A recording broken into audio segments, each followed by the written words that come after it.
नमस्कार दोस्तों, स्वागत है आप सभी का कृष्णा एकेडमी के यूट्यूब चैनल पे। आज है 1 अगस्त 2022 और आज के हम लोग कुछ महत्वपूर्ण करंट अफेयर्स को देखेंगे।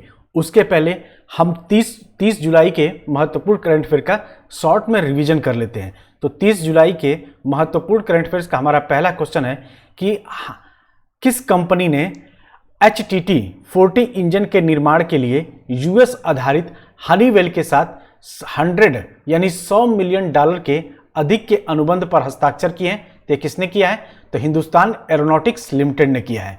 हमारा अगला प्रश्न है कि किसने वैश्विक ग्राहकों के लिए उपग्रहों को लॉन्च करके विदेशी मुद्रा में $279 मिलियन कमाए हैं? तो यह इसरो ने कमाया है। इसरो का फुल फॉर्म क्या है? तो इसरो का फुल फॉर्म है इंडियन स्पेस रिसर्च ऑर्गेनाइजेशन। ठीक है।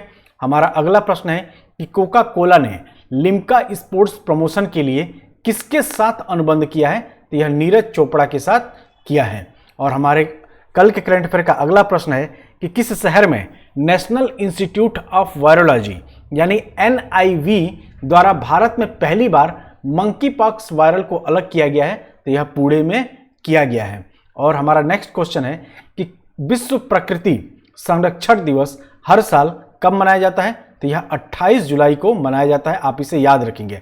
और इस बार की थीम क्या रही थी ये आप कमेंट करके बताएंगे। हमारा अगला प्रश्न है कि दिनेश सहारा फाउंडेशन ने किसमें उत्कृष्टता के लिए अपनी तरह का दिनेश सहारा लाइफ टाइम अवार्ड्स शुरू किया है? तो यह संगीत के लिए किया गया है। ठीक है दोस्तों। हमारा नेक्स्ट क्वेश्चन है कि सभी अंतर्राष्ट्रीय और घरेलू मैचों के लिए BCCI के टाइटल प्रयोजक के रूप में पेटीएम की जगह किस ब्रांड ने ली है? तो यह मास्टर कार्ड ने लिया है पेटीएम की जगह। ठीक है। हमारा अगला प्रश्न है कि किसका 2024 में पेरिस ओलंपिक के आधिकारिक नारे के रूप में अनावरण किया गया है? तो किसका किया गया है? तो गेम्स वाइड ओपन का किया गया है। आप इसे याद रखेंगे। तो दोस्तों ये थे हमारा 30 जुलाई 2022 का करंट अफेयर का रिवीजन। अब हम लोग चलते हैं अपने आज के करंट अफेयर पे। उससे पहले अगर आपने मेरे टेलीग्राम चैनल को ज्वाइन नहीं किया है तो उसको जरूर से ज्वाइन कर ले, क्योंकि सभी क्लासेस की PDF आपको इसी चैनल पे मिलेंगी। टेलीग्राम चैनल का नाम है Krishna academy official. Krishna academy official से आप लोग सर्च करेंगे 5.3 के, वहां पे उस चैनल पे लोग जुड़ चुके हैं, तो आप उससे जुड़ के PDF ले सकते हैं। ठीक है। चलिए हमारे आज के करंट अफेयर का पहला क्वेश्चन है कि कौन सा देश वित्त वर्ष 2021-2022 में भारत में सबसे अधिक प्रत्यक्ष विदेशी निवेश प्रवाह के साथ शीर्ष देश के रूप में उभरा है? तो यह कौन सा है? तो यह सिंगापुर है। आप इसे याद रखिएगा। यानी कि वित्त वर्ष 2021-2022 में भारत में प्रत्यक्ष विदेशी निवेश प्रवाह के लिए सिंगापुर, अमेरिका, मॉरिशस, नीदरलैंड और स्विट्जरलैंड शीर्ष 5 देश के रूप में उभरे हैं। 27.01% के योगदान के साथ सिंगापुर शीर्ष सोर्सिंग राष्ट्र के रूप में उभरा है, जबकि राज्यों में कर्नाटक और महाराष्ट्र वित्त वर्ष 2021-22 के लिए उच्चतम FDI प्राप्त करने वाले 2 राज्य के रूप में उभरे हैं। तो अगर आपसे पूछा जाए कि राज्यों में उच्चतम FDI प्राप्त करने वाले कौन से राज्य, वो 2 राज्य हैं, तो कर्नाटक है, उसके बाद से महाराष्ट्र है। तो आप इसे याद रखिएगा। हमारा अगला प्रश्न है कि कौन सा राज्य जुलाई 2022 में सेमीकंडक्टर नीति शुरू करने वाला पहला राज्य बन गया है? तो यह कौन सा राज्य है? तो यह गुजरात राज्य है। यानी कि गुजरात सरकार ने 27 जुलाई 2022 को एक समर्पित गुजरात सेमीकंडक्टर नीति 2022 से 2027 की घोषणा की। इसके साथ ही गुजरात डेडिकेटेड सेमीकंडक्टर पॉलिसी रखने वाला देश का पहला राज्य बन गया है। कौन सा राज्य बना है? तो देश का पहला राज्य बन गया है। यह नई नीति सेमीकंडक्टर के निर्माण के लिए कई तरह के प्रोत्साहन और सब्सिडी प्रदान करती है। इस नीति की घोषणा गुजरात के मुख्यमंत्री भूपेंद्र पटेल ने की थी। तो आप इसे याद रखेंगे। हमारा कल के करंट अफेयर का अगला प्रश्न है कि प्रधानमंत्री नरेंद्र मोदी ने अंतर्राष्ट्रीय वित्तीय सेवा केंद्र प्राधिकरण के मुख्यालय भवन की आधारशिला कहां रखी है? तो यह गांधीनगर में रखा है। ठीक है। यानी कि प्रधानमंत्री नरेंद्र मोदी ने 29 जुलाई 2022 को गुजरात के गांधीनगर में गिफ्ट शहर में अंतर्राष्ट्रीय वित्तीय सेवा प्राधिकरण के मुख्यालय भवन की आधारशिला रखी है। SCA की स्थापना भारत सरकार द्वारा देश में अंतर्राष्ट्रीय वित्तीय सेवा केंद्रों को विकसित और विनियमित करने के लिए की गई थी। इसकी स्थापना कब की गई थी? तो अप्रैल 2020 में की गई थी। आप इसे याद रखिएगा, ठीक है। हमारा अगला प्रश्न है कि जुलाई 2022 में बढ़ती मुद्रास्फीति से निपटने के लिए किस देश ने सोने के सिक्के लॉन्च किए हैं? तो यह कौन सा देश है? तो यह जिम्बाब्वे देश है। आप इसे याद रखिएगा। यानी देश में बढ़ती महंगाई से निपटने के लिए जिम्बाब्वे के केंद्रीय बैंक ने सोने के सिक्के लॉन्च किए हैं। सिक्के को क्या नाम दिया गया है? तो सिक्कों को मोसी ओतुनिया कहा जाता है, जो स्थानीय टोंगा भाषा में विक्टोरिया फॉल्स को संदर्भित करता है। सिक्कों को तरल संपत्ति का दर्जा मिलेगा ताकि उन्हें आसानी से नगदी में परिवर्तित किया जा सके और स्थानीय तथा अंतर्राष्ट्रीय स्तर पर व्यापार किया जा सके। लॉन्च के समय सिक्के की कीमत कितनी थी? तो एक सिक्के की कीमत 1824 यानी $1824 थी। आप इसे याद रखिएगा, ठीक है। हमारा अगला प्रश्न है कि केंद्रीय मंत्रिमंडल ने भारत में कौन सा विश्व कप 2022 की मेजबानी के लिए साइनिंग ऑफ गारंटीज को मंजूरी दे दी है?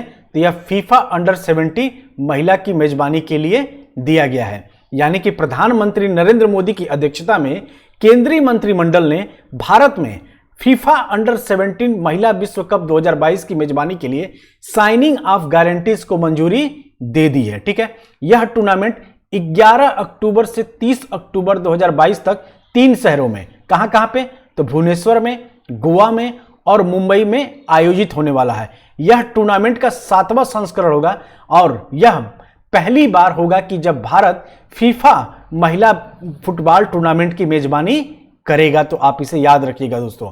हमारा अगला इंपॉर्टेंट क्वेश्चन है कि जुलाई 2022 में बांग्लादेश में भारत के अगले उच्चायुक्त के रूप में किसे नियुक्त किया गया है? तो यह नियुक्त किया गया है प्रणय कुमार वर्मा जी को। यानी कि 1994 बैच के IFS अधिकारी यानी इंडियन फॉरेन सर्विस के अधिकारी प्रणय कुमार वर्मा को बांग्लादेश में भारत का अगला उच्चायुक्त नियुक्त किया गया है।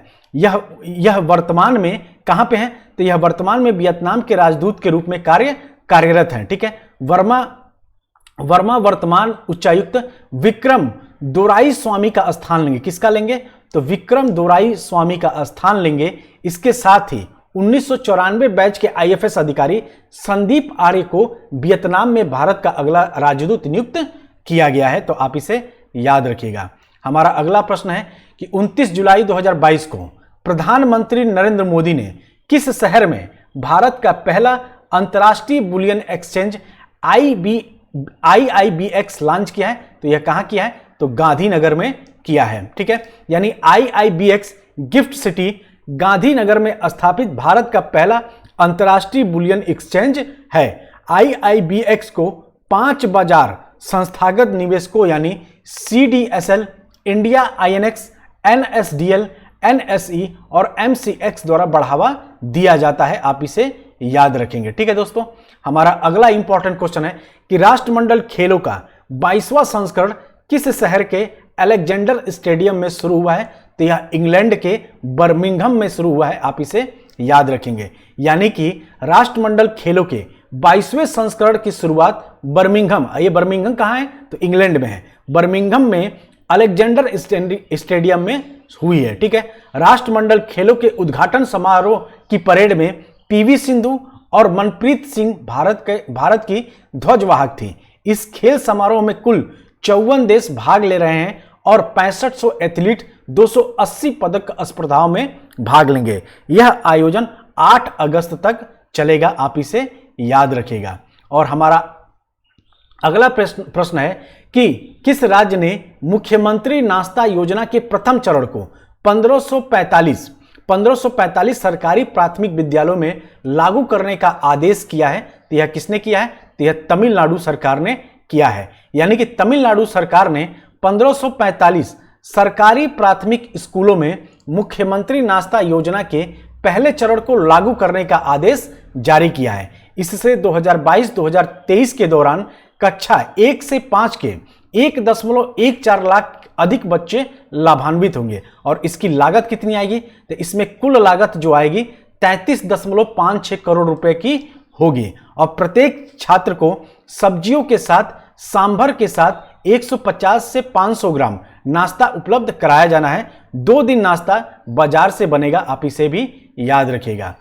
और हमारे आज के करंट अफेयर का लास्ट क्वेश्चन है कि जुलाई 2022 में मिस्र ने स्वेज नहर आर्थिक क्षेत्र में एक ग्रीन हाइड्रोजन फैक्ट्री के निर्माण के लिए किसके साथ समझौता ज्ञापन पर हस्ताक्षर किया है, तो यह किया है रिन्यू पावर के साथ। ठीक है, यानी कि मिस्र और एक रिन्यू पावर ने स्वेज नहर आर्थिक क्षेत्र में एक ग्रीन हाइड्रोजन फैक्ट्री के निर्माण के लिए एक समझौता ज्ञापन पर हस्ताक्षर किए हैं। समझौता ज्ञापन में कहा गया है कि Indian revenue power private limited एक ऐसी सुविधा के निर्माण के लिए $8 बिलियन का निवेश करेगी जो सालाना 20,000 टन हरित हाइड्रोजन बनाएगी। 1 बिलियन में कितने अरब होते हैं, तो 1 बिलियन में हमारा 10 अरब होता है। इस चीज को आप याद रखेंगे। ठीक है दोस्तों, यानी 1 बिलियन में कितने अरब होता है, 1 बिलियन में 1 अरब होता है। यानी कि 8 बिलियन का मतलब हुआ कि 8 बिलियन का मतलब हो गया आपका कि 8 अरब डॉलर का ये निवेश हुआ है। इस चीज को आप याद रखेंगे। यानी रेवेन्यू और मिस्र सरकार ने हरित हाइड्रोजन बनाने के लिए 8 बिलियन तक के निवेश के लिए प्राथमिक मंजूरी समझौते पर मंजूरी हस्ताक्षर किया है। इस चीज को आप याद रखिएगा। और हमारा अगला प्रश्न है कि अमर शहीद चंद्रशेखर आजाद की भव्य प्रतिमा कहां स्थापित की जाएगी, तो यह भोपाल में स्थापित की जाएगी। आप इसे भी याद रखिएगा, यह भी आपके एग्जाम के लिए इंपॉर्टेंट है। यानी कि भोपाल में अमर शहीद चंद्रशेखर आजाद की भव्य प्रतिमा स्थापित की जाएगी। आजाद के जन्म स्थल भाबरा से लाई गई मिट्टी का उपयोग होगा और प्रतिमा स्थल को युवाओं के लिए प्रेरणा स्रोत के रूप में विकसित किया जाएगा। अमर शहीद चंद्रशेखर आजाद की 111वीं जयंती पर मुख्यमंत्री शिवराज सिंह चौहान ने भोपाल में आयोजित प्रथम राज्य स्तरीय युवा महापंचायत के उद्घाटन समारोह में संबोधित किया था। तो आप इसे याद रखिएगा। तो दोस्तों, ये था हमारा आज का करंट अफेयर। अब हम लोग चलते हैं अपने जनवरी से जुलाई तक के महत्वपूर्ण करंट अफेयर का रिवीजन कर लेते हैं। तो हमारा पहला क्वेश्चन है कि हाल ही में किस देश ने इंग्लैंड को हराकर महिला क्रिकेट विश्व कप 2022 जीता है, तो यह ऑस्ट्रेलिया ने जीता है। हमारा अगला प्रश्न है कि हाल ही में विजडन अल्मनैक ने किस भारतीय क्रिकेटर को 5 क्रिकेटर्स ऑफ द ईयर 2022 चुना गया है, तो रोहित शर्मा और जसप्रीत बुमराह को चुना गया है। हमारा अगला इंपॉर्टेंट क्वेश्चन है कि मालदीव सरकार द्वारा किस भारतीय क्रिकेटर को स्पोर्ट्स आइकन पुरस्कार से सम्मानित किया गया है, तो यह सुरेश रैना को सम्मानित किया गया है। हमारा अगला प्रश्न है कि हाल ही में रामगढ़ विषधारी अभ्यारण्य को भारत का 52वां टाइगर रिजर्व के रूप में अधिसूचित किया गया था। यह किस राज्य में स्थित है, तो यह राजस्थान राज्य में स्थित है। ठीक है, हमारा अगला प्रश्न है कि किस टाइगर रिजर्व को बाघों की आबादी को दुगना करने के लिए T/2 पुरस्कार दिया गया है, तो यह किसको दिया गया है, तो सत्यमंगलम टाइगर रिजर्व को दिया गया है। और यह सत्यमंगलम टाइगर रिजर्व कहां है, यह आप कमेंट करके बताइएगा।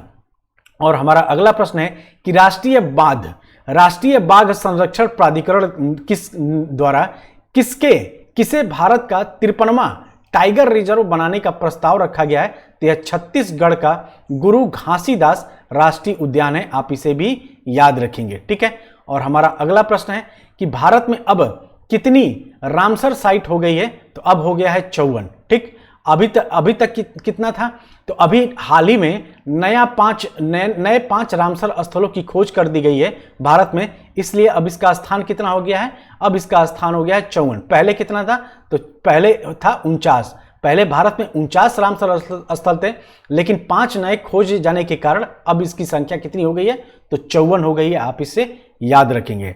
हमारा अगला प्रश्न है कि पुरुषों के टेस्ट क्रिकेट में अंपायरिंग करने वाली पहली महिला अंपायर कौन बनी है, तो क्लेयर पोलो साकला बनी है। आप इसे याद रखिएगा। और हमारा अगला प्रश्न है कि वनडे क्रिकेट में सबसे कम उम्र में शतक लगाने वाली पहली महिला खिलाड़ी कौन बनी है, तो ये एमी हंटर बनी है, आप इन्हें भी याद रखेंगे। और हमारे आज के करंट अफेयर का लास्ट क्वेश्चन है कि ऑस्ट्रेलिया के किस शहर में 2026 राष्ट्रमंडल खेलों का आयोजन किया जाएगा, तो यह ऑस्ट्रेलिया के विक्टोरिया शहर में किया जाएगा, तो आप इसे भी याद रखिएगा। तो दोस्तों ये था आज का कुछ महत्वपूर्ण करंट अफेयर जिसको आपको पढ़ना है और साथ साथ रिवीजन करना है। हालांकि मैं रिवीजन तो कई बार आपको कराता रहता हूं, पहले तो मैं कल के करंट अफेयर का रिवीजन कराता हूं, उसके बाद से जनवरी से लेकर जुलाई तक के मोस्ट इंपॉर्टेंट ये वो क्वेश्चन है जो आपके एग्जाम में आएंगे ही आएंगे, तो उन क्वेश्चन का मैं लास्ट में रिवीजन कराता हूं और आज का करंट अफेयर मैं कराता ही कराता हूं। तो इस तरीके से अगर आप लोग भी अपने डेली अगर आप रिवीजन पे ज्यादा ध्यान देंगे तो आपका हर सब्जेक्ट पे धीरे धीरे इतना अच्छा खासा पकड़ बन जाएगा कि आप एग्जाम में बैठेंगे और क्वेश्चन पढ़ते ही आपके दिमाग में तुरंत आंसर क्लिक कर जाएगा। ठीक है दोस्तों, तो चलिए मिलते हैं अगले वीडियो में, तब तक आप सभी अपना ध्यान रखिएगा। जय हिंद, जय भारत।